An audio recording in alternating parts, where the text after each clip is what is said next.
Hi guys, it's me again, doing a little bit of an update because I heard some feedback about the observational assignment we have due, and I'm just going to walk you through it. So even though I'm going to be minimized in the bottom corner here, just follow along when I'm on the website. So here's the Canvas website, and I'm using this website for this week as opposed to the other site because this is where the assignment really is.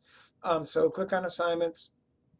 And you can see the observational paper is sitting right there. That's its due date, so it's due next Tuesday.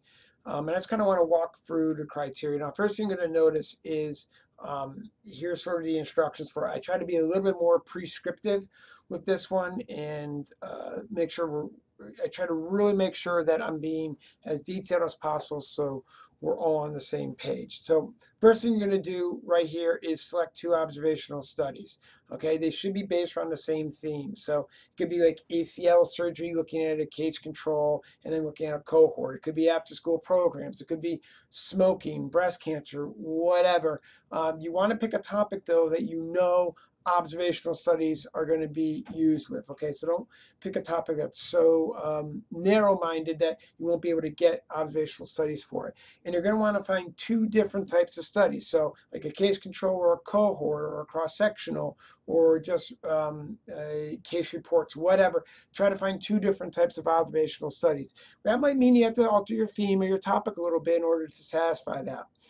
So the second part is I want you to read this systematic review. So if you click on the link for the systematic review, it pops up. And what this is, it's a collection of all different types of tools used to assess observational studies. And as you're reading through it, I want you to pay particular mind to this section right here, where it talks about strobe and moose, etc. But this phrase right here, these studies are aimed at the authors of the reports and not those working to assess it. So I know we mentioned strobe being used as a checklist. That's what you want to use if you're writing the observational study. These tools are what you're going to use as the consumer or the reader of it. So as you scroll through, you're going to see it has all these different types of studies listed, etc. by simple checklists, checklists of a summary, and as you read the article, you're going to find more and more about what they're talking about. But using this systematic review, I want you to find a tool that you will use to assess the two observational studies that you found. Okay, so and there's plenty here, so you have plenty of room to choose from. You also know what all these different abbreviations mean, etc. But the really nice thing, if I zoom in here, well, you can see, oops, sorry. This study, for instance, by Briggs, is a simple checklist. It's a web checklist. It's ambiguous in terms of what its purpose is, but it's a tool that can be used for both case controls, cohorts, and cross-sectionals. So if the two types of studies that you find, one is a case control, one's a cohort, this assessment tool can be used for both those types, okay? So as you go through this systematic review, you only have to find one assessment tool, preferably find one that covers both. You're going to use that moving forward, okay? So that's what this whole paragraph is talking about. Make sure you upload all these documents into Canvas. So I want you to upload the two observational studies you chose plus the tool, okay? So upload all those documents, and then you're going to write your paper. Now, when you look at the rubric of the paper, I apologize in advance, and that's why I wanted to go over to it. For when I wrote the rubric, I kind of did it out of order, and then I realized I couldn't move things. All right, so we're going to have to kind of start out of order. So the first thing you want to do is a selection and upload of articles. Okay, so take your articles and upload them to Canvas. And then at the bottom here, you can see the selection and upload of the assessment tool. I try to move it up to the top, and I couldn't do it for some reason. All right. And then you have your introduction. So once you upload your articles, you write your introduction. And I try to be a little bit specific here. Just a brief intro to your paper, its purpose, what to expect, etc. I know in the other paper, some people think, what did I add in the introduction, etc. I'm keeping it a little bit more generic this time. So just introduce me to the paper, okay? Second thing is a summary of the articles, okay? A brief summary of each article. Again, the people haven't read them, so just give us a brief summary, short and sweet. The assessment of the studies, I try to be as detailed in this section as possible, all right? I want you to approach this from an evidence-based standpoint. So the evidence should come from the assessment tool that you use. So I want to see that assessment tool cited, noted somehow in this paragraph, in this section, okay? I want you to refer to the assessment tool. Otherwise, why would I have you look at it if you're not going to utilize it? All right, so it should include the assessment tool as the evidence portion of your evidence-based practice. And then, as I mentioned here, I need you to highlight at least one strength and one weakness of both of the articles. All right? And then the second part of the evidence-based practice section is either adding the clinician point of view, which would be you, or the population point of view. Okay, so again, 2 out of the 3 aspects of evidence-based practice needs to be included. One is definitely the evidence using the assessment tool, strength and weakness, and then the second one can either be clinician or patient. I'm trying to be as specific here as possible. That's what I'm looking for. The example I gave here is, let's say, if you look through the clinician point of view, that you're looking at a study, but it has very little application to you as a clinician. So talk about that. Or if you're using a product, but the patient can't afford it. Well, from the patient's point of view, they can't use that product, therefore it's not applicable to them.